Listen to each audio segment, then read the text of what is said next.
ಗಾಲಿ ಜನಾರ್ದನ ರೆಡ್ಡಿ ನಿವಾಸದಲ್ಲಿ ಈಗ ಸಂಭ್ರಮ ಮರುಕಳಿಸಿದೆ.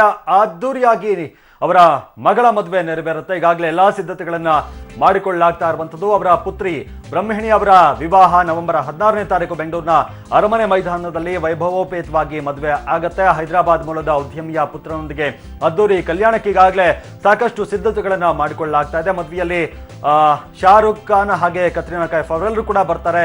ಸ್ಟೆಪ್ ಹಾಕ್ತಾರೆ ಅನ್ನುವಂಥ ಬಗ್ಗೆ ಮಾಹಿತಿ ಇರುವಂಥದ್ದು.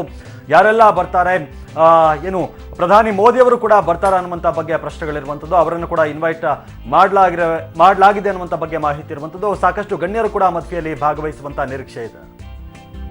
ಹೆಚ್ಚಿನ ಮಾಹಿತಿ ಕೊಡ್ತಾರೆ ನಮ್ಮ ಪ್ರತಿನಿಧಿ ವೀರೇಶ್ ದಾನಿ. ಜನಾರ್ದನ್ ರೆಡ್ಡಿ ಅವರು ಜೈಲಿಂದ ರಿಲೀಸ್ ಆದ್ಮೇಲೆ, ಜಾಮೀನ್ ಮೇಲೆ ರಿಲೀಸ್ ಆದ್ಮೇಲೆ ಇದೇ ಒಂದ್ಸತ್ತೆ ದೊಡ್ಡ ಸಂಭ್ರಮ ಅವರ ಮನೆಯಲ್ಲಿ. ಹಾಗಾದ್ರೆ ಹೌದು ಮಹೇಶ್, ಜನಾರ್ದನ್ ರೆಡ್ಡಿ ಸಿಬಿಐ ಪ್ರಕರಣಗಳಿಂದ ಎಲ್ಲ ಪ್ರಕರಣಗಳಲ್ಲೂ ಸಹ ಬೇಲ್ ಪಡೆದುಕೊಂಡಿದ್ದಾರೆ. ಆದರೆ ಆ ಪ್ರಕರಣಗಳಿಂದ ಮುಕ್ತಿಯನ್ನು ಪಡೆದುಕೊಂಡಿಲ್ಲ. ಅವ್ರಿಗೆ ಇನ್ನೂ ಬಳ್ಳಾರಿಗೆ ಬರ್ಲಿಕ್ಕೂ ಸಹ ನ್ಯಾಯಾಲಯ ಅನುಮತಿಯನ್ನು ಕೊಟ್ಟಿಲ್ಲ. ಈ ಮಧ್ಯೆ ಹೈದರಾಬಾದ್ ಮೂಲದ ಉದ್ಯಮಿಯ ಜೊತೆಗೆ ಅವರ ಮಗಳ ವಿವಾಹ ಈಗಾಗಲೇ ನಿಶ್ಚಿತಾರ್ಥ ಆಗಿದೆ. ಕಳೆದ ಒಂದು ತಿಂಗಳ ಹಿಂದೆ ಬೆಂಗಳೂರಿನಲ್ಲಿ ಅದ್ದೂರಿಯಾಗಿ ಮಗಳ ಬ್ರಹ್ಮಣಿಯೊಂದಿಗೆ ಹೈದರಾಬಾದ್ ಮೂಲದ ಉದ್ಯಮಿಯ ಜೊತೆಗೆ ಈಗಾಗಲೇ ನಿಶ್ಚಿತಾರ್ಥ ಆಗಿದೆ. ಅವರ ಮದುವೆಯನ್ನ ಮುಂದಿನ ತಿಂಗಳು ನವೆಂಬರ್ 16ರಂದು ಬೆಂಗಳೂರಿನ ಪ್ಯಾಲೇಸ್ ಮೈದಾನದಲ್ಲಿ ಮಾಡ್ಲಿಕ್ಕೆ ಈಗಾಗಲೇ ರೆಡ್ಡಿ ಹಾಗೂ ಶ್ರೀರಾಮುಲು ಅವರೆಲ್ಲರೂ ಸಹ ರೆಡ್ಡಿ ಬಳಗ ಸಂಪೂರ್ಣವಾಗಿ ಮದುವೆ ಸಿದ್ಧತೆಗಳನ್ನ ಮಾಡ್ಕೋತಾ ಇದೆ. ನವೆಂಬರ್ 16ಕ್ಕೆ ಏನು ಬೆಂಗಳೂರಿನಲ್ಲಿ ನಡೀತಿರ್ತಕ್ಕಂಥ ಅದ್ದೂರಿ ಮದುವೆಗೆ ಸಾಕಷ್ಟು ಗಣ್ಯಾತಿ ಗಣ್ಯರು ಏನು ಸಾಕ್ಷಿಯಾಗುವಂತ ಸಾಧ್ಯತೆಗಳಿವೆ. ಈಗಾಗಲೇ ಪ್ರಧಾನಿ ನರೇಂದ್ರ ಮೋದಿ ಆಗಿರ್ಬೋದು, ಹಿರಿಯ ಬಿಜೆಪಿ ನಾಯಕರಾಗಿರ್ತಕ್ಕಂಥ LK ಅಡ್ವಾಣಿ ಸೇರಿದಂತೆ ಬಾಲಿವುಡ್, ಟಾಲಿವುಡ್ ಮತ್ತು ಸ್ಯಾಂಡಲ್ವುಡ್ ನ ಬಹುತೇಕ ಗಣ್ಯರಿಗೆ ಈಗಾಗಲೇ ಆಹ್ವಾನವನ್ನು ನೀಡಲಾಗಿದೆ. ಬಾಲಿವುಡ್ ನಿಂದ ಏನು ಶಾರುಖ್ ಖಾನ್ ಆಗಿರ್ಬೋದು, ಕತ್ರಿನಾ ಕೈಫ್ ಮತ್ತು ಅದೇ ರೀತಿಯಾಗಿ ಜನಾರ್ದನ್ ರೆಡ್ಡಿ ಈ ಹಿಂದೆನೂ ಸಹ ಸಾಕಷ್ಟು ತೆಲುಗು ಫಿಲ್ಮ್ ಇಂಡಸ್ಟ್ರಿಯಲ್ಲಿ ಸಾಕಷ್ಟು ಸ್ನೇಹಿತರೊಂದಿಗೆ ಅವರು ಸಂಬಂಧವನ್ನು ಹೊಂದಿದ್ದಾರೆ. ಹೀಗಾಗಿ ಅವರು ಸಹ ಈ ಮದುವೆಗೆ ಹಾಜರಾಗುವಂತ ಸಾಧ್ಯತೆಗಳು ದಟ್ಟವಾಗಿವೆ ಅಂತ ಹೇಳ್ಬೋದು ಮಹೇಶ್.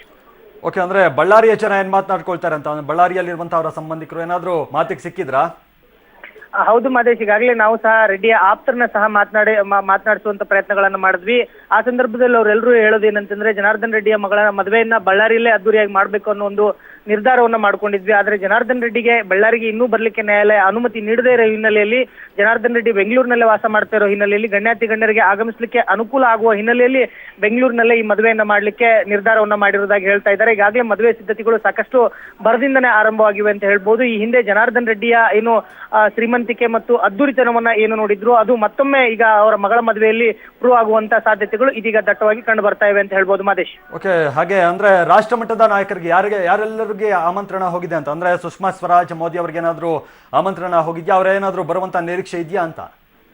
ಖಂಡಿತವಾಗಿಯೂ ಮಹೇಶ್, ಯಾಕಂತಂದ್ರೆ ಜನಾರ್ದನ್ ರೆಡ್ಡಿ ಈ ಹಿಂದೆ ಬಿಜೆಪಿಯಲ್ಲಿ ಸಾಕಷ್ಟು ಗುರುತಿಸಿಕೊಂಡಿರುವಂತವರು, ಅವರು ಮುಂದೆ ಬಿಜೆಪಿಯಲ್ಲೇ ರಾಜಕೀಯ ಭವಿಷ್ಯವನ್ನ ಮುಂದುವರಿಸುವಂತ ಸಾಧ್ಯತೆಗಳಿರುವುದರಿಂದ ಬಿಜೆಪಿಯ ಬಹುತೇಕ ಕೇಂದ್ರದ ನಾಯಕರುಗಳಿಗೆ ಎಲ್ರಿಗೂ ಸಹ ಆಹ್ವಾನವನ್ನ ಕೊಡ್ಲಿಕ್ಕೆ ಈಗಾಗಲೇ ರೆಡ್ಡಿ ಮತ್ತು ರಾಮುಲು ಅವರು ಸಿದ್ಧತೆಯನ್ನ ಮಾಡ್ಕೊಂಡಿದ್ದಾರೆ. ಅದೇ ರೀತಿಯಾಗಿ ಏನು ರಾಜ್ಯದ ಗಣ್ಯಾತಿ ಗಣ್ಯರಿರ್ಬೋದು ಮತ್ತು ಬೇರೆ ಬೇರೆ ರಾಜ್ಯದ ಆ ಕಡೆ ಆಂಧ್ರದಲ್ಲೂ ಸಹ ಜನಾರ್ದನ್ ರೆಡ್ಡಿಗೆ ಸಾಕಷ್ಟು ರಾಜಕೀಯ ನಾಯಕರುಗಳು ಆಪ್ತರಿದ್ದಾರೆ. ಅವರೆಲ್ಲರೂ ಸಹ ಮದುವೆ. ಧನ್ಯವಾದ ವೀರೇಶ್ ದಾನಿ ನಿಮ್ಮೆಲ್ಲ ಮಾಹಿತಿಗಾಗಿ. ನ್ಯಾಯಾಲಯ ತನ್ನ ಹಠಕ್ಕೆ ಬಿದ್ದಂಗೆ ಕಾಣಿಸ್ತು. ಕರ್ನಾಟಕದ ವಾದವನ್ನ ಹೆಚ್ಚು ಕಡಿಮೆ ಕೇಳಲಿಲ್ಲ. ಒಂದು ಸಣ್ಣ ರಿಲೀಫ್ ಅನ್ನ ಕೊಡ್ತು, ಅದು ಕೇಂದ್ರ ಸರ್ಕಾರದ ಮಧ್ಯಪ್ರವೇಶದ ರೀತಿಯಲ್ಲಿ. ನೋಡೋಣ ಏನಾಗಿದೆ ಅಂತ. ಮತ್ತೆ ಅನ್ಯಾಯವಂತೂ ಆಯಿತು. ತಮಿಳುನಾಡಿಗೆ 3 ದಿನದಲ್ಲಿ 18,000 ಕ್ಯೂಸೆಕ್ ನೀರನ್ನ. ಕೋರ್ಟ್ ತೀರ್ಪು ಬಂದ ಹಿನ್ನೆಲೆಯಲ್ಲಿ ಮಂಡ್ಯದಲ್ಲಿ ಪ್ರತಿಭಟನೆ ಮತ್ತೆ ಆರಂಭವಾಗಿದೆ. ಮತ್ತೆ ನೀರು ಬಿಡುವಂತೆ ಕೋರ್ಟ್ ಆದೇಶವನ್ನ ಮಾಡಿರುವಂತಹ ಹಿನ್ನೆಲೆಯಲ್ಲಿ ಮಂಡ್ಯದಲ್ಲಿ ರಾಷ್ಟ್ರೀಯ ಹೆದ್ದಾರಿಯನ್ನ ತಡೆದು ಪ್ರತಿಭಟನೆಯನ್ನ ಮಾಡ್ತಾ ಇದ್ದಾರೆ.